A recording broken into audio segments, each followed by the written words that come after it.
Today's episode of the Terrific Talk podcast is brought to you by HelloFresh. HelloFresh is the meal kit delivery service that makes cooking more fun so you can focus on the whole experience, not just the final plate.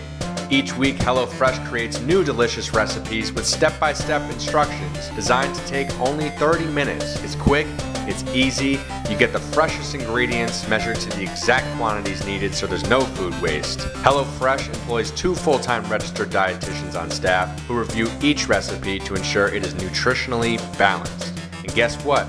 HelloFresh is now offering light spring meals and has just introduced breakfast options. You get all this for an amazing value, less than $10 a meal. And get this, for $30 off your first week of HelloFresh, visit HelloFresh.com and enter the promo code TerricTom30, all lowercase. Again, for $30 off your first week of HelloFresh, visit HelloFresh.com, enter the promo code TerricTom30. Do yourself a favor this week, go and sign up right now, maybe invite me over for dinner, okay? All right, coming up, the Los Angeles Daily News' Lakers beat reporter, Mark Medina. Here we go.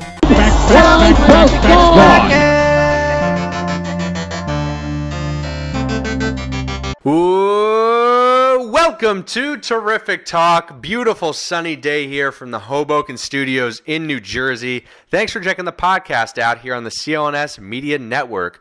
I'm Tom Anderson. This is a big show. As many of you know, I've been doing this podcast for years by myself, booking the guests, doing the interviews, editing the pods, promoting them, all that. Just a kid with a dream trying to make it happen, get his voice heard from his one-bedroom apartment. And you know what? I'll be honest with you. There have been times where I wanted to just give up on this podcast. It seemed like nobody cared about it. I was putting in all this time to make it happen. I wasn't really seeing any results. I'd tell my friends about it. I feel like, they were nice to me, but they were like, oh, that's nice. You're doing a podcast. I feel like they kind of saw it as a joke a little bit. But you know what? I'm glad I stuck with it because today, as you heard at the top of this show, we got a sponsor, HelloFresh. I am so pumped HelloFresh is climbing aboard here. It's going to be part of the Terrific Talk team. It's going to be a great connection. I want to thank them for coming aboard. I want to thank all of you listening out there because when I started this podcast, I'd be lucky to get 10 listeners. Now we're talking 10,000 listeners every episode, and I can't thank you enough. I hope you keep enjoying the podcast. I'm going to keep getting great guests for you, and today we're keeping it going. I've got a great guest here, the LA Daily News Lakers beat reporter Mark Medina. Mark is a great follow, someone with great access to the Lakers, and since I'm a big Kobe fan, I've obviously been following Mark for a long time. It's great to have him on today. Let me bring him in here. Mark Medina, welcome to Terrific Talk. Well, Tom, thanks so much for the intro, and honored to be on your podcast. Really nice of you to do this today. So I wanted to give our audience a little bit of a chance to get to know you, so we can go back to the beginning. Where'd you grow up, and when did you realize you wanted to be a sports reporter? I grew up in York, Pennsylvania. I realized I wanted to be a sports reporter fairly quickly when I realized I couldn't play sports. I decided to join my middle school newspaper in 7th grade, and that evolved into joining the high school newspaper, joining the high school TV studio, doing some freelance work for my local newspaper in York, Pennsylvania, the York Daily Record.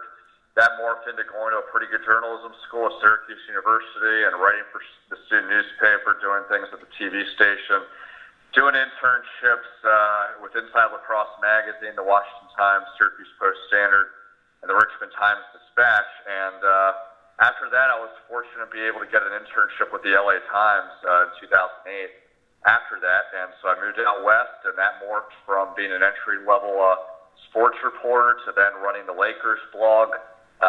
And then in 2012, became the beat writer for the Lakers for the LA Daily News. So it's been a fun journey, to say the least, but I feel like where I'm at, it's almost like it's just getting started. How was that move for you when you moved out to California? Did you know anybody out there? What was that whole experience like for you? I didn't know many. I had a few college friends that wound up moving out there, but that was literally the first time I'd ever been in LA. And I had ventured out west, not with these grandiose ideas of trying to get a job. I had sent a lot of applications, almost in the hundreds, to just any internship, entry-level job that was available. So I moved out west after getting an internship offer with the LA Times. So I knew that I had something awaiting me as far as employment goes, but for sure it was a huge life change in terms of the climate, and I'm enjoying the warm, sunny skies every day, and then knowing people and getting to know a new market. But it's been an amazing journey the last 9 years. I've talked to tons of broadcasters and reporters who were in the same position as you. They sent out, hundreds of applications, got denied a million times. They finally got the one, and, it helped propel them to go on to hugely successful careers. When you're getting denied like that all the time, how do you stay positive?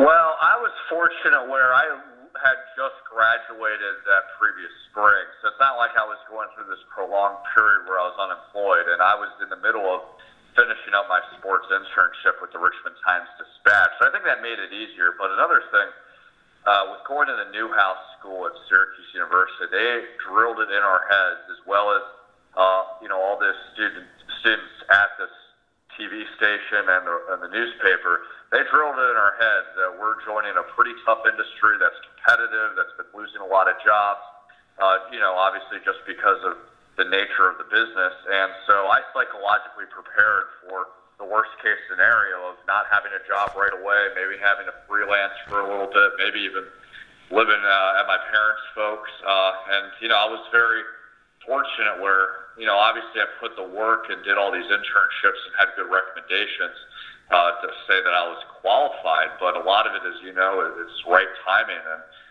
because there was an internship available with the LA Times, those 96 rejection letters really didn't mean much because it was a pretty important acceptance from a pretty good newspaper. How has your job changed in terms of role with technology and everything from now to when you started out working in this business?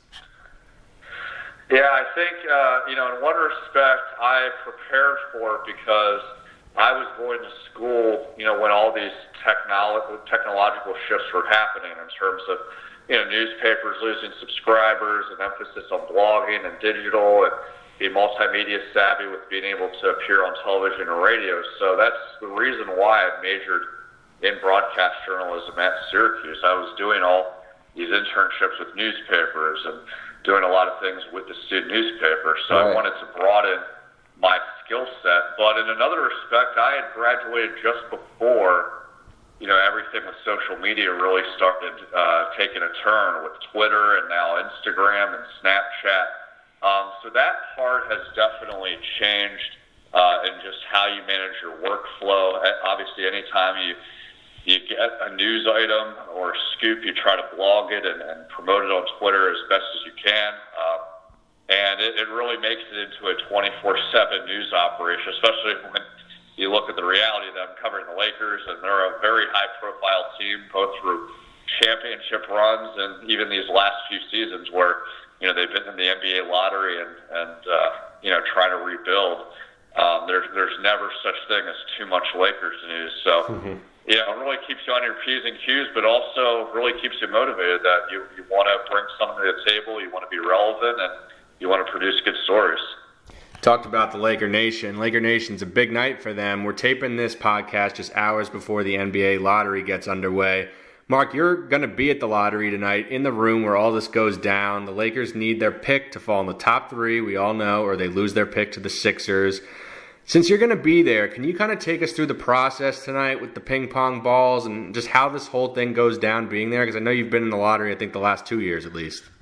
Yeah, the short answer to that is I can confirm that it's not rigged. There's no frozen envelopes or any sticks or negotiating. Basically, there's a representative for all those teams in the lottery, as well as different PR officials, reporters that cover the team. We're not allowed to have any electronic equipment whatsoever in terms of a computer, a tape recorder, your phone, because they don't want that information to be leaked out because they're going to be televising the results at halftime of the Spurs-Warriors game about an hour later. But the process is pretty simple.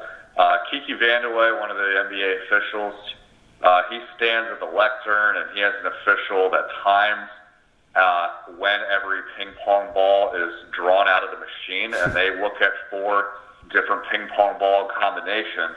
And there's a lot of them because it's almost about 1,000.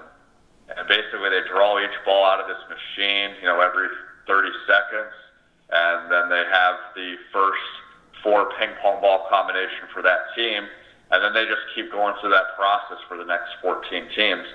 And if there's a scenario where, say hypothetically, hey, maybe the Lakers get the number 1 pick.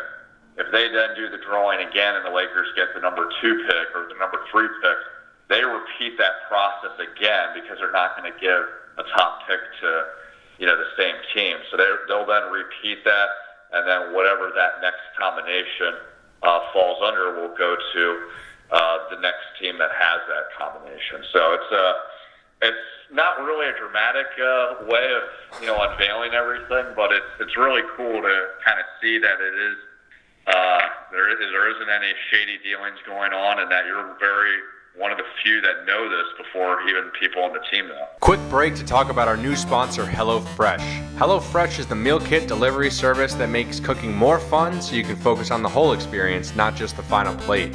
It's less than $10 a meal, and it's super easy. This week, my wife and I made pineapple pork chops with snap peas and jasmine rice. Another night, we had an amazing steak with a mint chive dressing and veggie succotash. These meals were great. They only took about 30 minutes to make. We were talking about how great it was to not have to go food shopping for the week. We caught up on Southern Charm on Bravo. It was a huge success. You guys should all be part of it. Sign up now for $30 off your first week of HelloFresh. Go to HelloFresh.com and enter the promo code TerricTom30, all lowercase. Again, for $30 off your first week of HelloFresh, visit HelloFresh.com and enter the promo code TerricTom30. Now back to Mark Medina. This is obviously a huge pick tonight for the Lakers if they can get in the top 3. Who are you hearing they're most interested in taking? Could you rank kind of the top 3 guys? Like put a little context, just how big of a pick this is for the Lakers? I get a sense, but I do have to couch it where a lot of this is subject to change with any draft workouts, interview, obviously the order in which they're picked. But I think the consensus is, the number 1 or number 2 is going to be between Ball or Fultz. I don't think there's clarity if the Lakers get the number 1 pick who they would select. I think it has to do with all those different factors. In a sense, if they get the number 2 pick, they'll almost choose which one doesn't go number 1. And I know a lot has been made specifically with Ball, with how much is his father being vocal and really promoting his brand with his shoes and everything else, how much that goes into play. I know Magic Johnson's been on record as kind of downplaying that factor, and I definitely agree with him. When I talk to people around the league, I don't think any team is going to hesitate from drafting Ball because of his dad. But at the same time, that is an issue, I sense, that he's going to have to tackle in terms of how teammates respond to him and just, whatever his father says once he becomes a rookie. But the interesting part is there's a sentiment around the league, at least from people I talk to, that think that he's well equipped to handle that because of his attitude and his play. Interesting. Any chance that it all depends what pick they get and who's in play, that the Lakers could flip the pick for somebody like a Paul George? Is that a possibility? It's very much a possibility, and I'm sure the Lakers would explore that, but I think it's going to be at what cost do they have to give up other guys. I think because they have this pick, that gives them more leverage. That might give them even more comfort level of dangling another young guy. But I think the Lakers are really trying to tread this fine line where they don't want to get rid of the cupboard, so to speak, just to get Paul George, because it took a while, a lot of losing for this young core to develop with draft picks. And Paul George might be a free agent next summer anyway. They can just get him in that sweepstakes. But the thing that complicates this the most is the danger from the Lakers' end of maybe a third team getting involved, where if Indiana is getting pretty clear signals that Paul George has no aspirations of staying there long term, maybe they try to cut their losses and deal with him before this season starts or before the trade deadline, and maybe other teams have more to offer than the Lakers. So that's where things get interesting. But I would be very surprised if the Lakers pull off a deal that would require them to get rid of the majority portion of their team. Definitely. Last question here before I let you go. Do you think anybody's going to beat the Warriors this year? What kind of chance would you give LeBron and the Cavs? Because they just look unstoppable. Yeah, I think with the Spurs, especially with this Kawhi Leonard injury, it's almost like the result seems inevitable, and I'm sure it'll still be competitive because San Antonio always seems to find a way to make adjustments and all that. But I think the Warriors will advance with that. You never say never with Cleveland because they've been down this road before. even so much they trailed 3-1 last year and were able to win it. But I think at the end of the day, the Warriors have more depth. They have more talent now with Kevin Durant there, and they remember that feeling and how everything that allowed Cleveland to come back from such a steep deficit. And obviously you have to credit the Cavaliers with LeBron James and his supporting cast from really elevating their play. But I think you can argue that a little bit of that was also self-inflicted. The Cavaliers have a chance, but I would predict the Warriors take care of this one. I'm with you. Mark, this was great. Thanks for coming on the podcast today. I know you're super busy. Everybody check out Mark on Twitter. His handle is @MarkG_Medina. He's a great follow. Go follow him there. Good luck tonight at the lottery. Hope it goes well for the Lakers for you. Alrighty, thanks